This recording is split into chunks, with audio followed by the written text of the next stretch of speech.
And good morning, everyone, and welcome to Small Biz Matters, the half-hour program where you work on your business rather than in it. And we've got a jam-packed show today, lots to talk about. I hope all my listeners had a really good break. We were talking a little bit about that last week and whether or not we do actually have a break as a small business. It's pretty tricky to find the time to get yourself away from those electronic devices that seem to rule our lives. But if you did what I did, which is get away where you can't even get internet access, that's always quite helpful. I left my laptop behind, which nearly shocked the hell out of my husband. But it is important that we have a break and we just relax and try and spend time with our family, because really that's really what we're doing this for, is to spend more time with our family, get out of that corporate world and be local and be supportive of the people around us. But today we're talking about a different sort of support. We're talking about a very important community event, which is the Bobbin Head Cycle Classic. Now, lots of people around here are very familiar with cyclists, very, very familiar. I think we all drive very well around cyclists in this area because there's a lot of them, especially on Saturday and Sunday mornings. And I imagine a lot of them are actually training for this event. It's probably one of the headline events for the cycling calendar in Sydney. I know quite a few friends who actually train for it. And it's a great event. Not only that, it's a fantastic community event in the Hornsby-Ku-ring-gai calendar. It brings a lot of groups together. And that's what we're talking about today, the Bobbin Head Cycle Classic. And I'd like to welcome Doug Reid from Rotary. He's the head of marketing for this particular event, and I imagine it probably eats up a lot of your time leading up to it. What would be the lead-in time each year? Or is it basically you start one and then you just start the following year's event? By and large, the most important piece to be done early on is the approval cycle for the ride itself. Marketing of the event doesn't start till January. What you find with most biking communities is before Christmas, they're either doing the spring cycle ride or other rides. They go and have Christmas, and then in January they wake up.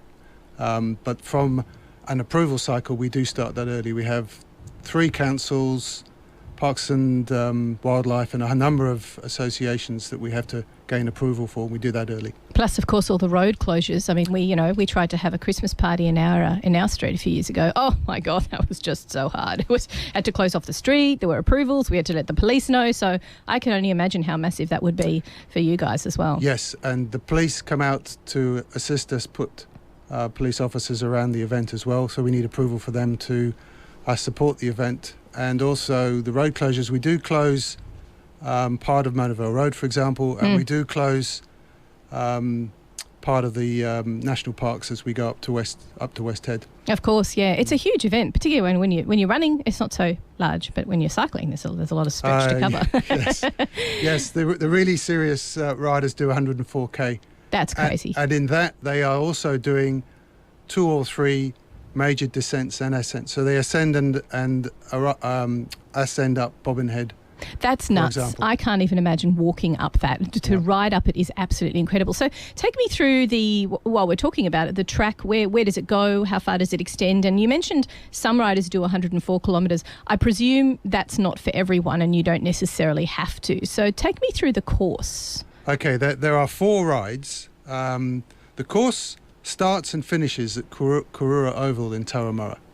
It goes up through Hornsby, enters Bobbin Head from the west side, through Bobbin Head, and then winds its way through St Ives. And at some point, the people in the 27k ride will turn at that point. 3 of the rides, the 57, the 80 and the 104, then go up Monavale Road to Terry Hills. The 57s turn back at Terry Hills, back Monavale, back to Turramurra. And then the 80 and the 104 go through Akuna Bay, and the longer riders do the West Head piece, which surprisingly, I didn't realise it until you actually think about it. It's at least 30k,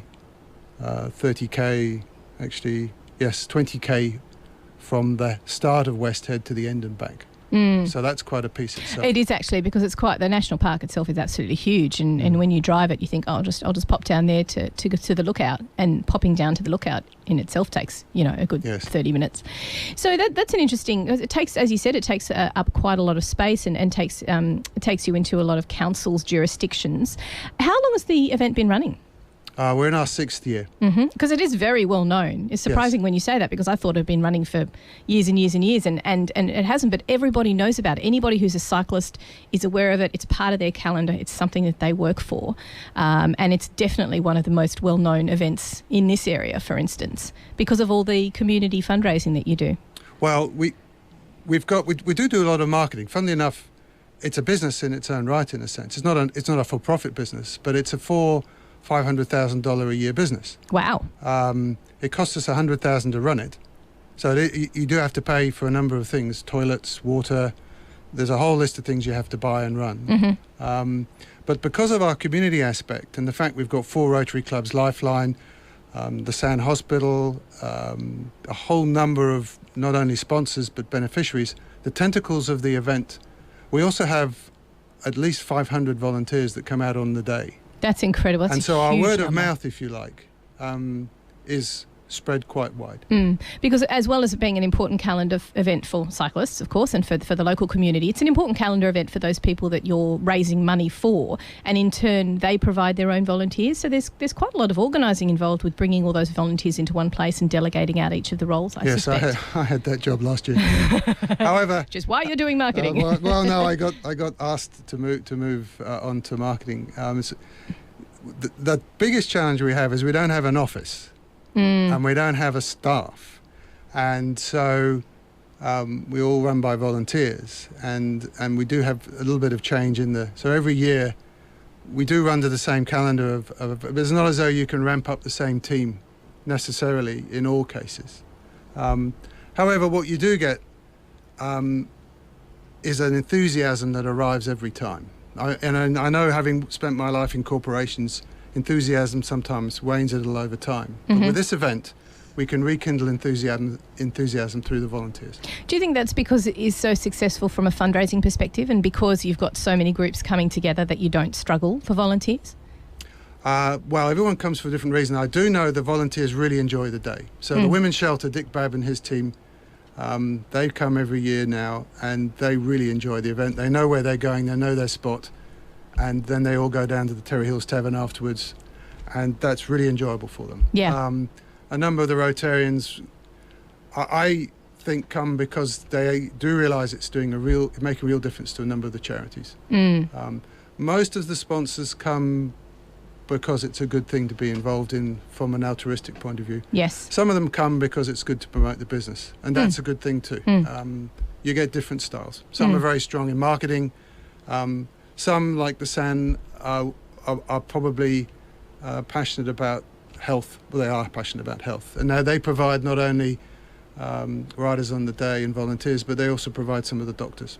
Well, it's an interesting point that you bring us to, is actually the involvement that businesses come to. And one of the things we've been doing over the last few weeks on Small Biz Matters is talking about different events on the calendar and how businesses can become involved, either in regular activities or in these big events such as this. So take me through the process of a small or a medium-sized business getting involved in the event and what different ways they can do that. Well, the simplest way is to become a sponsor. Now, I didn't bring the piece of paper with me, Alexi, I apologise, but there's a fairly defined set of sponsorship categories. So, and you can take up a position at the event at Karura Oval, put up a stand. We're more than open to people to come along to say, not only do I want to sponsor, but I'd like to do something different. For example, BMW is a new sponsor this year, BMW North Shore. They would like to put 2 cars, one at the main site and then one out at one of the drink stops. The one at the drink stop will probably be one of the cars you use to pull your bikes around with. And then the one at the main event is probably going to be one of the new e-cars. And that'll be very nicely branded. Very nicely branded, but yes. that's fine. Yeah, exactly. That's fine. The other way you can get involved is to bring your company together as a set of riders and come and ride in the event. And I noticed, I'm not a rider, I must admit. Really? No.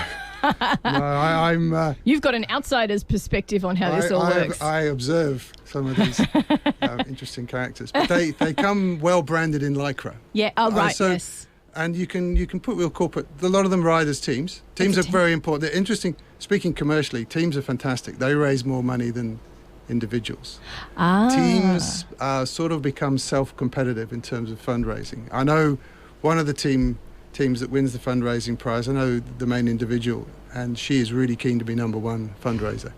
So it's not about winning the race, it's about winning the fundraising race. And it's not even about wanting people to know who she is, it's about her personal desire to be number one in fundraising. I'm a salesman by career, so I understand some of that set of dynamics. It's what you personally feel about it. It seems to me like it's a great way of elevating your position and profile inside your company if you're actually seen as a team leader in one of these events, because all of a sudden the managing director and the CFOs and all the rest of it, these directors start saying, well, hang on, this is pretty interesting. No, not so altruistic anymore, are they? Yeah, well, this is true. I mean, well, that's not... The individual I'm talking about, she's not like that. But I know exactly what you're saying, yes. and it's not a bad thing, really. No, not at all. Not at all. I mean, they're all commercial entities, and you're quite right. It's a great opportunity for companies not only to come and sponsor, but to also come and get involved as a business. You're absolutely right. Yeah. So they do have the opportunity to advertise their business. They can do a stall. They can have some presence. And you sound a little bit like me when I do my crazy autumn fair thing in March, where you're happy for them to be creative with the way that they advertise and they promote themselves, within reason, as long as they're sort of staying within their category and do something a bit different. Have a car there, or they could be a storage company, for instance, and they can get people building storage blocks or something. You want them to do something a little bit different because we want it to change each year, and one of the ways that can happen is through the sponsors and what they do. Well, it's very interesting to watch, and I've been involved in the ride now 2 years on the committee, and then the first year I was one of the marshalling managers. The focus of the ride in its early days, now it's only 6 years old, this company, was predominantly about safety and ride approvals and the logistics involved in managing this thing. For example, just to put the signs out that say go this way, that way. Now that's a team of 3. They do it most of the weekend. They get up at unreasonable hour in the day, and they've got to put all these signs out. Now that's and they've got to get the signs printed. They've got to be in the right spot, and unfortunately some of the signs are removed or vandalised. We have a bit of that, so I have to go around again and check them all. So the point I was making was that the early days of the event were all focused about the logistics, the planning, the safety. Now that continues on. But what I think we're now moving into, from my personal observation, is the opportunity to make the ride a more interesting ride, a more attractive ride. Now it is already pretty interesting and attractive by dint of its scenery. But if you've been in and run in the City to Surf run, there's bands at every corner. It's an exciting, I did it last year, it's quite an exciting event. Now we have the opportunity to do that, and we need to do that through our partners, our sponsors and our beneficiaries to come and help us do that. It's a great way to get involved. If you're a small business, have a think about that, and you can check out the Bobbin Head Classic website, of course, as a way of getting involved. Think about putting together a team. We're going to talk a little bit more about putting together a team and what purpose that gives your business, even if you're a small business. A little bit after the break, you're listening to Small Biz Matters. We'll be back after these community service announcements. So we are talking today to Doug Reid, who's the head of marketing for the Bobbin Head Classic, and ways in which businesses can get involved. Just before the break, we were saying, there's the opportunity for you to take a market stall, a sponsorship package, and of course there's different levels of sponsorship package to suit your business. But I think a really exciting way is to put a team together and ride. Now, I don't ride, so what if I was part of a business that wanted to put a team together and I wasn't a very good rider? If you don't want people putting their hands up and going, oh, I can't really ride very well. Can they do the lesser of the 27K? Did you say the sort of the easy one? Yes. So we have a couple of instances this year where, for example, Emily Lees, who you may not know, but she's a Sydney Sixers cricketer. Awesome. And she doesn't ride. And she's been... What does she do, run alongside them? Well, no, she's fit. Mm-hmm. But she's been told that she really shouldn't go out jogging. It's not good for the physical aspects. Right. But bike riding is good. So she'd like to ride in the Bobbo. And of course, being competitive, she wants to ride in 104K. Right.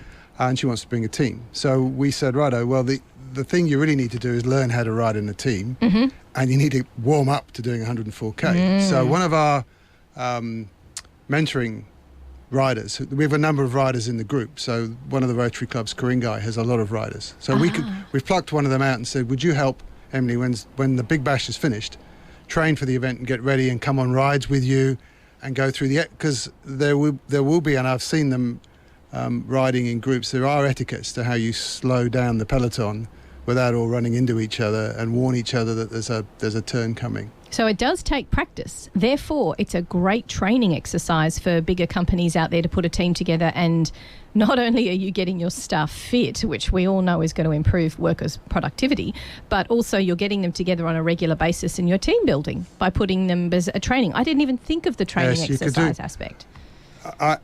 Yes. As a team building, the opportunities for all that, yes. Now, no one's really, it's the first time we've talked about that. I hadn't really thought about that, but you're absolutely right. We see a whole bunch of different teams arriving. You'll see teams where there's 3 or 4 folk ride together because they're friends. You'll see a team that come from the universities that are a team of Malaysians riding together. Yep. You'll see sort of the international students kind of international students. Together. I've seen those teams. For example, if you go to any of these rides, like the spring ride, you'll see all sorts of, and mostly they lycra up in the same colours. Yep. Identification together. Yep. You see the larger corporate teams that sort of the big fundraising riding teams, but they're all shapes and sizes. I would suggest if you were wanting to start from scratch, that you probably contact us, and either one of our mentoring riders would come and help you put a team together. What's the date of the Cycle Classic again? Sunday, 26th of March. 26th of March. So you've got enough. Time. 2 months sort of lead in to do a bit of practice. Yes. Yeah. Yes. And is there any on the website? Can you get practicing regimes and suggested schedules? But I suppose they could just YouTube that and find some suggestions. Yes, you can YouTube that. We are putting one together specifically for Emily. But yes, there's the bike riding community has a lot of, for example, Bicycle New South Wales, that we do joint promotions together with. Katie Bells is a membership manager. They're full of good information as well. So if you really are interested and not sure how to start, contact us and we can help you put something together. It sounds to me like you've got a few volunteers who are very active and excited, enthusiastic about cycling, and would be happy to get people together to put teams together. Because once you've done that, once you've been through the exercise of learning all the etiquette and putting that, what is it? I want to say peloton. I keep saying pentathlon. A peloton together. My husband would be appalled.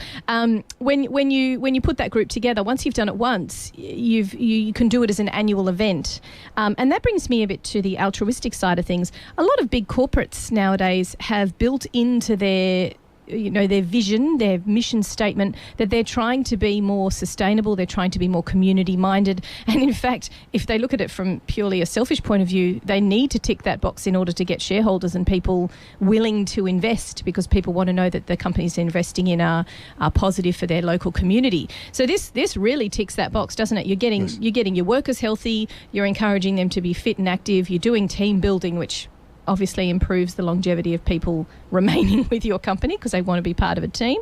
And of course, you're doing something for the local community, and what better way to do it than something that's very locally based. Yes. It's definitely an opportunity. You've captured that nicely. Yeah. I now appoint you marketing for teams. Get the cue. So it's a great team building exercise. And Hugh, you mentioned before the importance, because you've got a lot of corporate experience as well, the importance of work-life balance. So we know that a lot of us as small businesses have left the corporate community because we didn't feel that work-life balance was there. It's a great way to give that back to your staff if you're a medium-sized company. Very true. And what we're finding is a lot of the larger corporations, and I'm talking like with staff of maybe 6,000 or more. That's big. Which is reasonably large, are actually inwardly focusing to the well-being of their staff, which is unusual. I mean, they still have that... we own you. We own you, yes. Yes. and they still have a motive of making a profit and all the rest of it. So it's very aggressive in that area. But looking after the staff, making sure that they're comfortable, that the stress levels are appropriate and so forth. I mean, at the end of the day, they do put a lot of stress on some of the staff, and this is a good way of diluting that stress, getting rid of that stress. So building up teams in this sort of area is very, very active. And I know a lot of medium-sized companies are always looking for new and different ways of doing corporate building, team building exercises. And when we think of team building, we think of going down to the local, national parks and wildlife and building things with straws and potatoes. And it doesn't have to be that. It doesn't have to be this very contained, step-by-step instructions, and you walk away thinking, yeah, we're a better team. Not really, after 4 hours together. This is something long term. This is something you build towards. It's an event. At the end of it, you feel like you've given something back to the local community and you feel fitter as well. I mean, it's just ticks all the boxes. What I've noticed is the culture of riders in teams of the more substantive nature is to come back to the place, Karura Oval, where it finishes, sit down and have a drink and a chat and relax and there's the opportunity to do talk that, about obviously. it. Sorry? There's the opportunity to do that, so there is. Yes. So we have for corporate teams, we have to put some qualification on who's eligible, but there is a corporate tent where you can come. Ooh. There are tents that, so for example, the Sound Hospital will have its own tent. A few of the other major sponsors will have a tent, but you can come back at the end and roost and talk about. Because if you are doing 104k, it's not a small effort. No. Even the 80 and the 50, they're not small efforts. I mean, for me, even 27 would be a bit of an effort. Yeah. So they come back at the end, which is an important part of leaving and coming back from one spot. Just a bit of a reward. It's a bit of a bird cage, if you will. Yes, absolutely. The bird cage of the north. One thing we haven't even mentioned is networking. Imagine you've got all these different companies, and all of a sudden you've got people that are working for these companies starting to talk to each other. So that's a great way of building up relationships. So, a little bit out of breath, but yeah. Where do I put my business cards? I won't fit in the Lycra. So tell me, Doug, what sort of sponsors have you already got lined up? Well, I mean, even historically, what sort of people? You've mentioned BMW in terms of local sponsors. Who else? Well, the primary partner sponsor is Platinum, the financial company. They've been a number of years. We then have gold sponsors now. The hospital, Sound Hospital, was the silver last year. There's a number of interested riders there. The general manager, Brett Goods, is also a Rotarian, but he's a pretty keen rider, and he brings together his riding team. And the Sound Hospital, as I said, also provide a number of other volunteers as well. Ku-ring-gai Council's been a sponsor for a number of years. Are you saying there's some councillors on bikes? Because that would be worth coming to see. I have seen the local politician in his Lycra.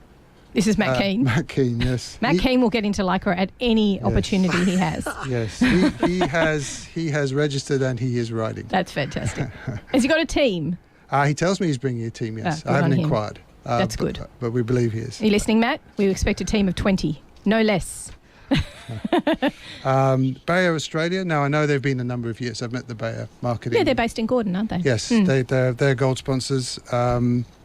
And there's Council. The Production Technologies is a sponsor now.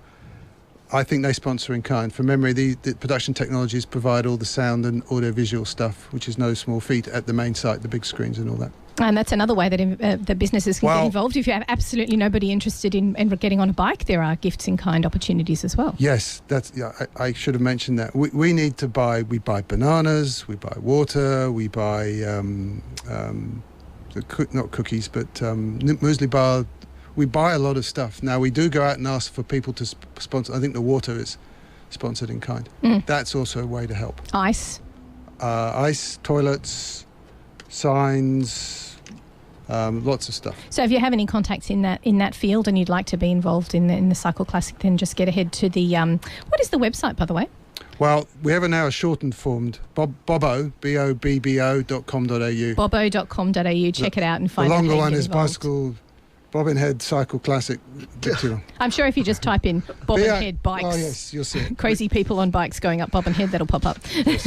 I didn't hear Optus mentioned there, and yet they've got a large biking community there inside Optus at Macquarie Park. So I haven't seen Optus at our event. There you go. No. I should contact my connections there and get them You've motivated. Got a lead. There you go. Triple H, not just providing broadcasts, but also networking leads. And communications. How about that? Thank you. We don't have a communications sponsor looking through my list. So we have Lady Davison's Private Hospital. We booked BMW North Shore first time. Chiswick Plumbing. I'm just showing our lovely finishing medallion. They have sponsored by providing 250 kilos worth of medallions, which you get at the end of the ride. How do plumbers get access to medallions? That's just their way of these. I'm just holding the medallion, really everyone. Nice. I suspect I'm not on TV. I must remind myself of that. It's a really lovely medallion, actually. That would be exciting to have on your wall. Yes. amongst all the other medals. So good on Chiswick Plumbing. That's really lovely. Yes. I didn't realise that they were based here because they're obviously an inner west business. So that's good that they're trying to extend their tendrils. No, I think they still are. I don't know the nature of our relationship with them, but they've come along this year. So we are attracting people from out of the local area who come along and say we're interested. I mean, we do go out as a marketing team. For example, I go down to Sutherland and drop off flyers at the bike shops down in Sutherland. So we do try and extend the nature and the marketing effort. So we are getting out and about. Awesome. Well, that's fantastic. Check out the bobbo.com. Did you say .com.au or .org.au? .com.au. So bobbo.com.au will give you a full list of how businesses can get involved. Look, thank you so much for coming on the show today, Doug. It's been really informative and as I said, it's a big part of the Hornsby community calendar. Good to see that the Hornsby Ku-ring-gai both councils are getting behind it as well, and I suspect you get a lot of advertising through them and a little bit of support. Hopefully we'll see a councillor on a bike. Looking forward to seeing Matt Keane in his Lycra again. But it is great to get involved, and it's a good event to help build your team as well, and as Hugh mentioned, the work-life balance too. So bobbo.com.au is the best way to find information. If you've missed any of this podcast, you can of course check it out on smallbizmatters.com.au, where all of our previous blogs and podcasts are available to listen back to. And if there's a particular topic that you'd like to talk about, then let us know. Now, we're going to take a short break now, and then when we come back, I've got a very special guest. A very, very, very, very, very special guest. No, it's not Matt Keane. It is actually my daughter Abigail is going to be talking to us and giving some insight into the minds of children and how to get into their little minds if you're trying to access them as a potential client. So we are going to delve into the mind of a 9-year-old girl. Welcome back to Small Biz Matters. We'll be taking a short break and then we will listen to Abigail. And thank you very much for coming on the show, Doug. You're welcome, Alexi. Thank you. So, Abigail, I've got you in the studio today to talk a little bit about marketing. Yes. Do you know what marketing means? No. Marketing means when businesses try and talk to kids your age and find out what it is that you look at and find out what it is that you like to buy. So tell me a little bit. We were talking a bit in the car on the way here, weren't we? What shops do you like to go to? Mainly all the shops in Westfield. In Westfield. So that's a big draw card, is it? But you were saying in the car that you don't particularly like something like Kmart. Why is it that you're not a big fan of Kmart? I like Kmart a lot, but I'm not a big fan of Kmart's toys. Why do you think that is? What is it that doesn't interest you about them? I have no idea. It's just they're different because Kmart, it sells different things. It sells for like adults, it sells for children, and it has clothing, it has stationery. But like the main toy shops like Toys R Us, I like they were made to sell toys. Oh, so you prefer to go, if you're going to buy toys, you prefer to go to a shop that just sells toys? Yeah. Okay. And if I could tell you could go to any shop that we always go to, what would be the first choice that you'd like to go to, or any place to go shopping? Where's your first choice to go shopping? Does it have to be a main shop or can it be Westfield? It can be. Or you just like to go to Westfield, do you?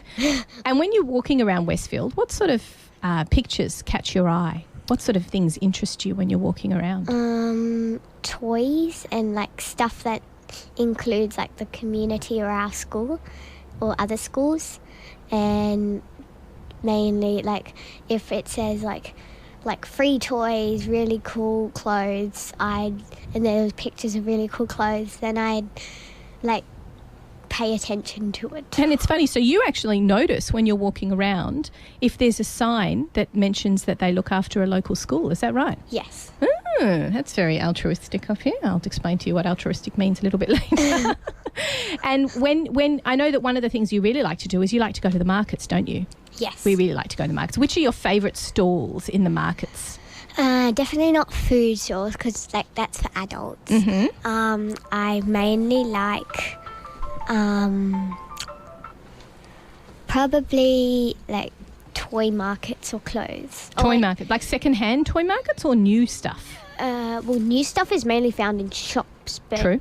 If it was new stuff, then I'd like the new stuff, but it can be used and old and like. So you quite like looking through op shops and things, do you, for the old clothes and the new, and finding a little trinket or something? Yes, I once bought a purse from an op shop, but its zipper was broken. Like it wouldn't zip up. Oh, but you're okay with that? Are you Yes. still okay to buy something if it doesn't quite work? Yes. Well, because we do like market shopping quite a lot, and obviously you said that you really like to go through Westfield. Now, when you're looking at clothes, what sort of clothes do you like to buy? Lacy and Much to your mother's malcontent, but yes, go on. and black. I don't know why. But I also like those dresses that has 2 layers of dresses, but the first layer is a bit shorter than the other. Okay, so it's like a layered dress and it goes down. And do you like long dresses or short dresses? It depends what style it is. If it was like a picture of a love heart with an arrow going through it, and it was a T-shirt, well, it's hard to explain into a dress, but if it was a T-shirt, then that would fit me. But if it was a dress with like unicorns all over it, I'd prefer it to be short. It depends what the picture is on it. So you mentioned love hearts and unicorns. Yes. That's something that interests you? Yes. What other pictures do you like to see on the front of T-shirts, for example? This may sound weird, but like sayings. Oh, okay. So you like phrases to be on there. What sort of phrases have you got on your T-shirts that you really like? Follow your dreams. You got this, girl. Future rock star. You've got a T-shirt that says future rock star on it. So you like things with phrases on them. Yeah. Would that be the same for if you were buying like a purse or a handbag or something like that? Well, if I was if I was buying something that would include like a purse or a handbag, then it'd have to have a style that I really like. Like if it was a real plain purse and it was like silver, like a goldy silver, then I'd buy it like I have now. But like it's hard to buy a purse that has, well, it's not hard, but I don't like purses that have patterns on them because they just, I don't know why, but I don't. Okay. No, that's absolutely great to know. And I what like about, plain. now you spent 2 hours in a shop the other day with Nanala. Which Yes. shop was that? Wait. Oh, yeah. Smiggle. Smiggle. Oh, goodness. Smiggle, that has everyone's heart. I don't know if many of my listeners will remember Granny Mays. I must have spent hours and hours, possibly days of my life in a great shop called Granny Mays, which was a bit different to Smiggle. But why is it that you like Smiggle so much? What draws you to Smiggle? What is it? It's at the front of the shop that makes you go, oh, my God, it's Smiggle. I have to go in there. There's 2 things that draw me in. The sign. Yes. You see it, oh my gosh, there's Smiggle, and run towards it. And the stationery at the front. So the things that are out the front really interest you. Yeah. And what are you looking for? Because they're the new sales. Oh, the new stuff. So you're more interested in seeing the new stuff or the stuff that's on sale? Which one would you draw you into the shop, do you think? Well, it depends what the new stuff is. But like I once saw a pencil case with a fan inside it, and I really liked that, but it was really expensive. So I'd buy something from inside the shop, not the new things, because I knew that would become an old thing, and then I could buy that. I see. So you're happy to wait until something becomes on sale? Yeah. Oh, that's very clever buying. But okay, so there's other stationery shops, aren't there, out there? Can you name another one? Typo. Okay. I really like Typo. You do like Typo, but why do you like Smiggle more than Typo? Because remember, everybody who's listening, she's 9 and I have so many bits of stationery, it's ridiculous. But I don't have a lot of Typo, do we, in the house? We have a lot of Smiggle. We have a ridiculous amount of Smiggle. We don't have a lot of Typo. So I'm interested to know, why is Smiggle more interesting for you and not so much Typo? You like to go into Typo, but you won't spend 2 hours in Typo. That's not kind of what I'm saying. Oh. I think I like Typo more than Smiggle, but I've only been into Typo once, and that was the last shop I'd ever been to in the whole of Westfield, and it had expensive stuff, and I had like $2 left. But I love Smiggle as well, so... You're torn. You can't decide. You're torn between the 2 shops. So if you're thinking stationery, you think about Smiggle. Yeah. And why is it you don't think about some of the other stationery shops?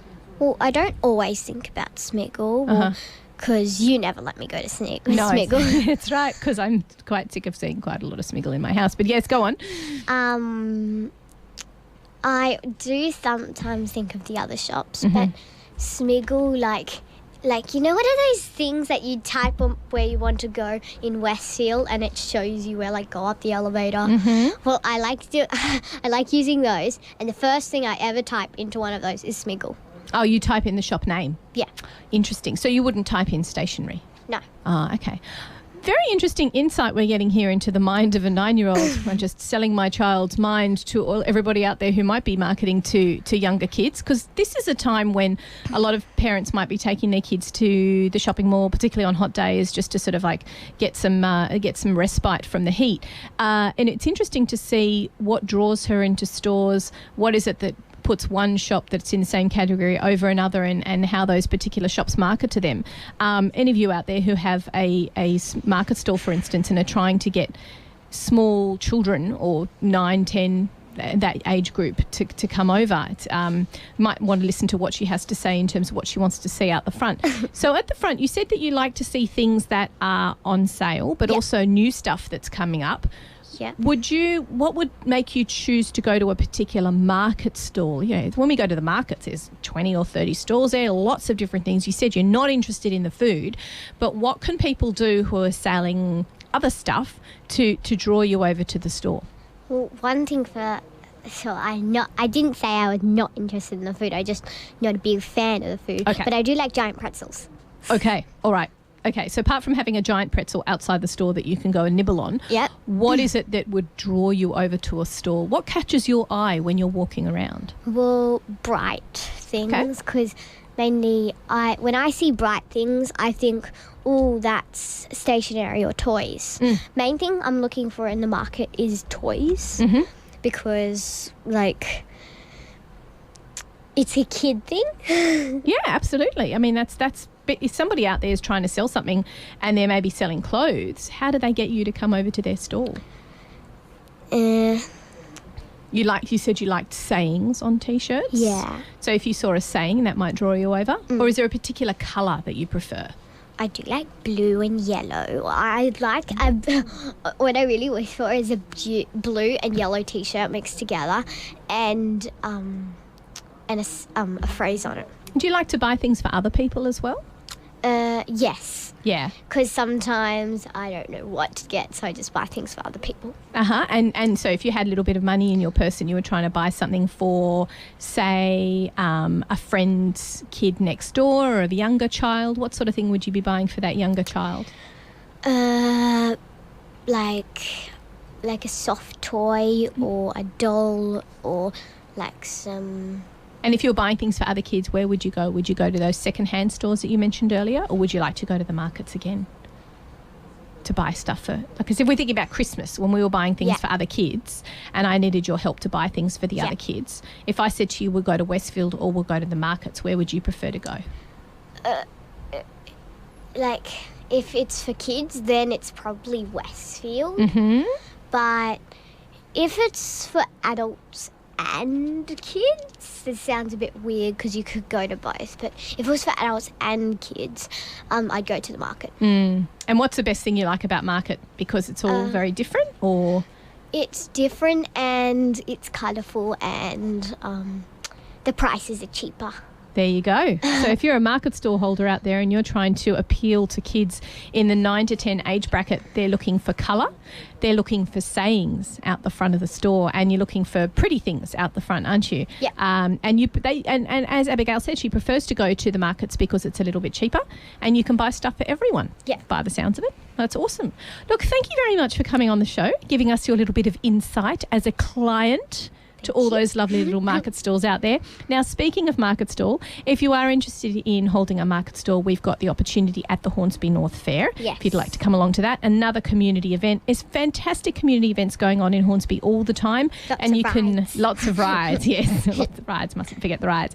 So you can check out what's going on with those either via the Small Biz Matters calendar. You can check out the local What's On as part of the Hornsby calendar as well. Yeah. And as I mentioned before, if you have something that interests you that you'd like to talk about on my show, Small Biz Matters, then you can get in contact via our Facebook page or the website and come and talk to us about your area of expertise. Abigail, your area of expertise is being a 9-year-old girl, and and that's a great way that you can talk to us and be a guest on the show. So check out our podcasts as well via the website, and if you've missed anything, you can check that out there and catch up.